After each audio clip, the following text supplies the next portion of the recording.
네, 다시 성경 순서대로 돌아와서 오늘은 에스더에 대해서 할 차례입니다.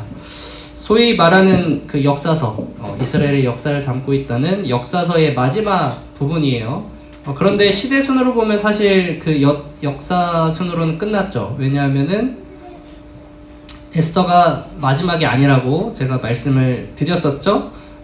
에스라에 나오는 그 수룹바벨과 에스라, 그리고 느헤미야 그 사이의 시대에 있었던 일입니다. 성경에는 아하수에로 왕 시대 때 있었던 이야기로 이렇게 나오고 있죠. 그런데 이 왕의 이름이 성경에는 아하수에로 왕이지만 역사적으로 사실 더 유명한 이름이 있어요. 그것은 크세르크세스 1세라는 이름으로 더 유명한데요. 페르시아 하면은 되게 유명한 전쟁이 있어요. 페르시아가 일으킨 전쟁 중에 엄청 유명한 전쟁이 있습니다. 어디를 상대로 페르시아가 전쟁을 일으켰었죠? 네, 그리스. 페르시아 그리스 전쟁을 일으켰는데 그때 왕이 바로 이 크세르크세스 이 왕이에요. 혹시 예전에 300이라는 영화가 되게 유행을 했었는데 혹시 본 적이 있으신가요? 300. This is 맞나요? This is 스파르타 하는, 예, 그거는 거의 스파르타닌이고 거기를 공격했던 나는 관대하다 했던 그 대머리 빡빡이에 막 피어싱 막 여러 개 한 왕 혹시 기억하실지 모르겠지만 그 대사를 치는 페르시아 왕이 바로 이 아하수에로 왕이에요. 물론 영화에서 보여지는 이미지는 많이 각색됐지만 실제로는 굉장히 잘생긴 조각형 미남형 얼굴에 아주 격식을 잘 차려 입었을 것이라고, 역사적으로는 그렇게 얘기를 하고 있습니다. 그리고 300 후속편도 나왔죠? 네. 모르시나요? 그게 바로 세계 4대 해전으로 불리는 살라미스 해전, 살라미스 해전이죠. 그래서 원래는 그 페르시아가 그리스를 침공할 때 협공을 하려고 그랬어요. 육지와 바다를 동시에 공격을 하려고 했는데 이 300 전편에 나오는 그 스파르타인 300명과 사실은 그리스인 700명이 더 있었습니다. 그 1000명이 3일 정도를 막아내서 너무 잘 막아낸 거예요. 그래서 해군이 먼저 공격을 시작을 하게 됐고 그게 이제 패배 요인이 돼서 이제 그리스가 이 페르시아의 침공을 막아내게 된 것이 이게 역사적인 흐름입니다. 자, 이제 에스더 1장으로 돌아와 보면 페르시아가 엄청 큰 국가라고 나와 있어요. 국경이 동쪽으로는 인도고 서쪽으로는 구스까지다 이렇게 나와 있습니다. 엄청 크죠? 더 정확히는 인도 그 우리가 아는 본토가 아니라 파키스탄 지역 그 서쪽 어디 부근 정도로 생각을 하고, 이 구스라고 하면은 이집트의 상류 강까지, 나일강 상류까지 올라가는 그 지역을 얘기를 해요. 엄청 크죠? 지금으로 치면 몇 개의 나라가 합쳐진 건지도 지금 계산이 잘 안 될 정도로 굉장히 거대했어요. 그래서 무려 127개 도가 있었다 그래요. 우리나라는 뭐 경기도, 강원도 해서 뭐 8개인가요? 제가, 그죠? 한 그 정도 되죠? 그게 127개였어요. 상상이 안 되죠? 그래서 그것을 이제 20개의 행정구역으로 나눠서 관리를 했습니다. 자, 이 아하수에로 왕이 된 지 3년째에 180일 동안 잔치를 열어요.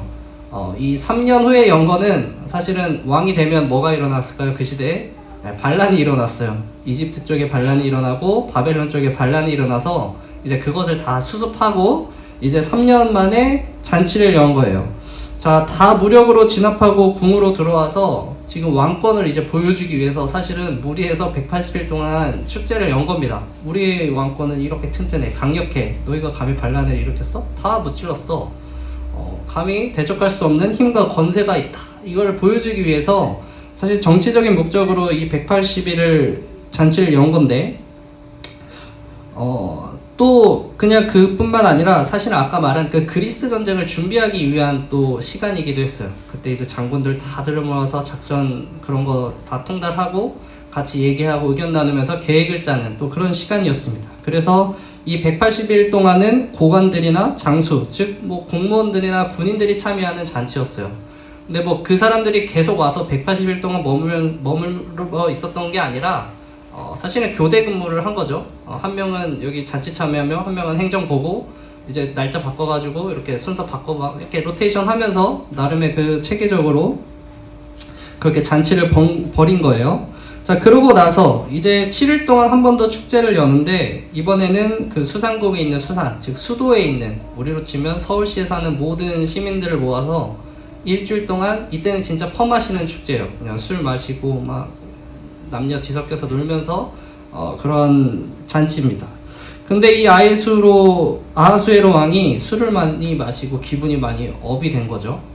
좋잖아요. 막 좋아가지고 부인 자랑을 좀 하고 싶었나 봐요. 부인을 정말 좋아했다 그래요. 그래서 왕후에게 와스티인데, 와스티 왕후야 좀 이쁘게 차려입고 나와봐, 이렇게 명령을 했어요. 자, 그런데 와스티가 그냥 나오면 좋았을 텐데, 내가 왜 나 안 갈 건데? 네, 거절을 합니다. 자, 그러니까 왕이 어때요? 이게 사람들 앞에서 왕후를 불렀는데, 아내를 불렀는데 아내가 이제 무시한 거잖아요. 그래서 부끄러워져서 막 있는데, 주변에서 이제 그걸 본 충신들이라고 해야 될까요? 그 옆에 있던 관료들이 이 소식이 전해지면, 퍼지면, 왕이시여, 당신은 이제 당신 무시당한 소식뿐만 아니라 세상의 모든 사는 남편들이 다 무시를 당하게 될 겁니다. 이렇게 헛바람을 넣어버리죠. 그래서 술도 취했겠다. 와스티를 폐위시키고 전국 남편이 전국에 이제 조서를 내려요. 자기 집을 누가 주관하라? 남편이 주관하게 될 것이다. 그러니까 남편 말이 짱이야. 너네 남편 말에 다 순종해. 라는 그런 조서를 내립니다. 자, 근데 이제 2장으로 넘어와서 시간이 지났어요. 근데 계속 이 왕후가 계속 생각이 나는 거예요. 이 1장과 2장 사이에 전쟁을 벌였어요. 그리스 전쟁을 벌이고 패하고 돌아온 시점입니다. 역사적으로. 그래서 뭔가 이제 허탈하잖아요. 그렇게 대군을 가지고 침공을 했는데 전쟁도 실패했겠다. 뭔가 의지하고 싶고, 뭔가 막 괜히 그 옛날 더 화려했던 그 순간을 막 생각하면서 왕후를 계속 떠올려요. 그러니까 주변에 눈치챈 신하들이 그러면 우리가 전국 미인대회를 엽시다. 그래가지고 다 왕궁으로 불러들여서 후궁으로 삼고 그 중에서 진짜 마음이 가는 1인을 왕으로 우리가 뽑는 게 어떻겠습니까? 이런 얘기를 하죠. 신하들이 왜 이렇게 얘기를 했을까요? 그것은 만약에 왕후가 복귀를 하면 이 궁정은 피바람이에요. 자기네들을 그런 폐위시키자고 말했던 자기네들은 이제 정치 생활을 할 수 없고 생명이 이제 막 날아가게 생겼으니까 이제 꾀를 빨리 내가지고 이제 제안을 한 거죠. 그래서 누가 출전하게 되는 거예요? 바로 오늘 이 성경의 주인공인 유대인 출신인 에스더예요. 에스더는 유대인 출신으로 이제 부모가 사실 일찍 죽어서 없었어요. 그래서 사촌인 우리 오늘 나오는 모르드게에 의해서 양딸로서 키워졌어요. 근데 이제 나갈 때 모르드게가 유대인인 건 숨기고 나갑시다, 이렇게 얘기를 해가지고 비밀스럽게 그냥 페르시아인인 것처럼 해가지고 출전을 하게 된 거죠. 자, 그런데 왕이 이어질 건 이어지죠. 어쩔 수 없죠. 너무 이뻤나봐요. 에스더를 딱 보더니 호강 비쳤다는 사람들도 있던데 호강이 비쳤는지 안 비쳤는지 모르겠지만 첫눈에 딱 반한 거죠. 이 사람이다. 그래가지고 이 사람을 바로 왕으로 이제 앉혀버리게 됩니다. 자, 그런데 한편 이 대궐문에 모르드게가 앉아있는데 막 소곤소곤 하는 소리가 들리는 거예요. 그래서 이렇게 집중해서 들어보니까 왕을 죽여야겠다는 암살 시도를 하는 2명의 내시의 그 얘기를 듣게 됩니다. 자, 그래가지고 이 모르드게가 빨리 왕후에게 달려가서 에스더에게 알려주니까 에스더가 왕에게 말하고 왕이 사건을 조사해보니까 맞아가지고 증거가 있어서 그 암살 사건을 막는 그런 일이 벌어지죠. 그런데 또 갑자기 3장에서 대적이 이제 나타나요. 아각 사람 하만입니다. 자, 아각 사람은 아말렉 족속이에요. 그래서 아말렉 족속은 어떤 민족이냐면 출애굽하고 나서 이스라엘 백성이 광야길을 갈 때 막 약탈하던 막 제일 약한 후미에 막 뒤처져 있는 노인들 막 쳐가지고 막 약탈하던 그런 민족입니다. 자, 그런데 어떻게 했냐면 그래서 하나님이 이스라엘을 통해서 특히 베냐민 지파였던 우리 사울 왕을 통해 가지고 진멸시키려고 했는데 이 사울 왕이 또 그쵸? 좋은 왕은 아니었으니까 진멸을 하지 않고 막 봐주고 해가지고 어떻게 살아남은 민족이에요.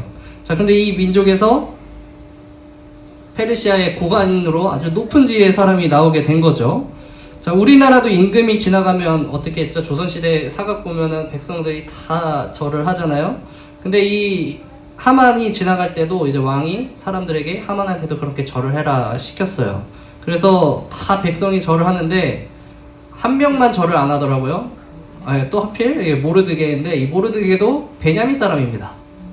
이게 묘한 우연인지 하나님의 섭리인지 그것은 모르겠지만 하나님의 섭리가 맞겠죠. 베냐민 지파가 그렇게 절을 하지 않고 딱 절개를 지킨 거예요. 자, 이 하만은 어떻겠어요? 하만은 아주 눈꼴이 시린 거예요. 아니, 나한테 절을 안 하는 사람이 있어? 이게 내가 왕 다음 지금 이 수상국에서 제일 잘 나가는데 아주 그래서 죽여버려야겠다. 근데 심지어 누구를 다? 유대인들을 다 죽여버려야겠다라는 마음을 품어버려요. 그래서 왕에게 가서 이제 뇌물을 바치죠. 은 1만 달라트를 바치면서 자, 유대인을 죽이라는 공문을 이제 완성을 짓게 되는데 날짜를 어떻게 정할까 하다가 어떻게 정했을까요? 그냥 날짜를 어떻게 정했을까요? 그냥 주사위를 굴렸습니다. 네, 주사위를 굴렸는데 주사위 이름이 부르라고 하는 주사위예요. 그래서 이 부르라고 하는 주사위를 던져서 나온 날짜를 가지고 이제 유대인들을 죽일 날짜를 딱 정하게 된 거죠. 자, 그렇게 공문을 이제 유대인들을 다 죽이겠다는 그 조서를 내린 다음에 둘이 신나가지고 또 술판 벌이면서 또 밤새 술을 마셔요. 자, 그러면서 3장이 끝나고 이제 4장이 시작되는데 이 4장에서 이 사실이 전국에 퍼지고 모르드게가 어떻게 했을까요?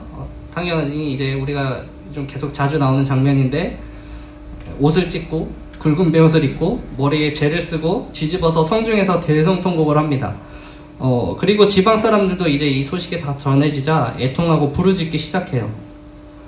그래서 에스더는 이 양아버지가 우니까 마음이 아파서 말리려고 하는데 말려지지를 않아요. 그래서 모르드게가 이제 에스더에게 부탁을 합니다. 너가 왕에게 가서 유대인을 위해 간절히 구하라. 이렇게 에스더가 그 소식을 듣고 다시 답장을 하죠. 근데 아버지, 그 법규가 있어요. 왕의 부름이 없이 나가면 사형입니다. 죽게 돼 있어요. 이게 이 나라의 법도인 걸 모든 백성들이 다 알고 있습니다.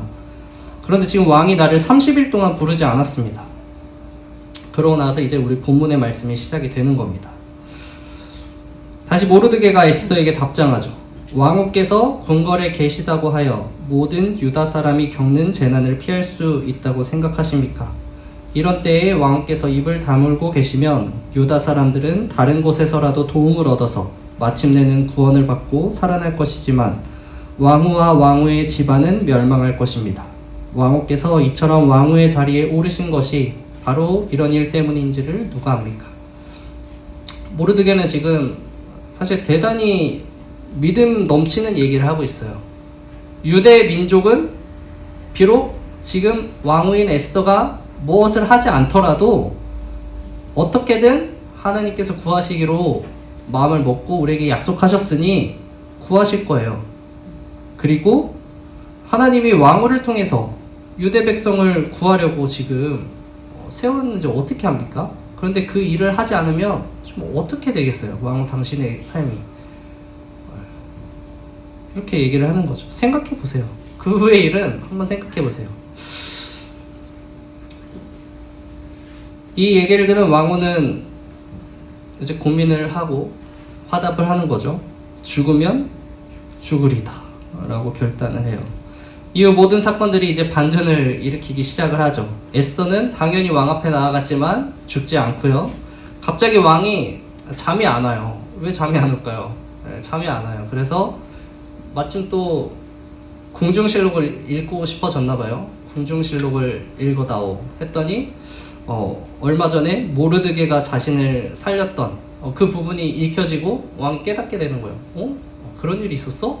그래서 내가 무슨 보답을 했니? 아니요, 아무 보답도 안 했는데요. 아, 그래? 그러면 보답을 해야겠네. 그런 사건이 벌어지는 거예요. 자, 그래서 어떻게 하냐면 또 마침 그날 하만이 모르드게를 죽이려고 장대를 만들고 왕에게 허락을 받으려고 쫓아왔어요. 그런데 왕이 먼저 할 말이 있죠.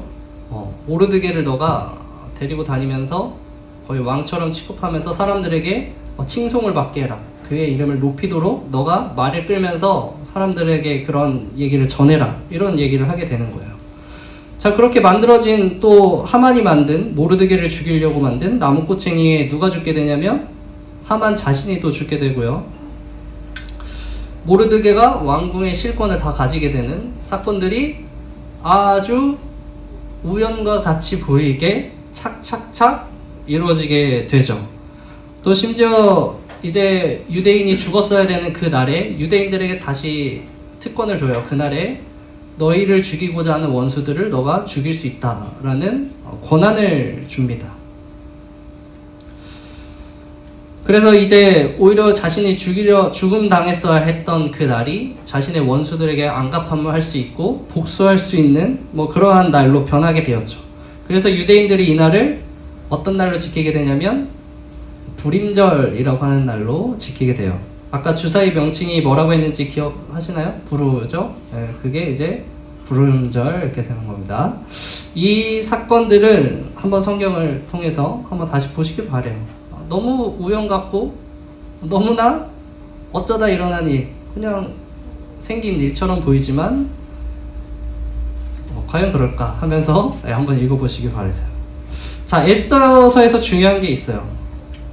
룻기에서도 마찬가지인데 이 성경에는 하나님이 한 번도 등장하지 않습니다. 룻기에는 그나마 등장을 하긴 해요. 등장인물의 고백에서 하나님을 언급을 한단 말이에요. 그런데 여기서는 등장인물조차도 하나님을 언급하지 않아요. 오늘 본문만 봐도 그래요. 하나님이란 얘기가 안 나와 있어요. 하지만 어떻죠? 우리가 그 내용을 읽을 때 그 내용이나 뜻에는 분명히 하나님이 존재하고 살아계신단 말이죠. 드러나는 표현에서만 하나님이 나타나지 않아요. 이것은 마치 겉으로 드러나지 않는 이 모습이 우리의 삶과도 같죠. 우리의 삶의 겉에 하나님이 드러나지 않죠.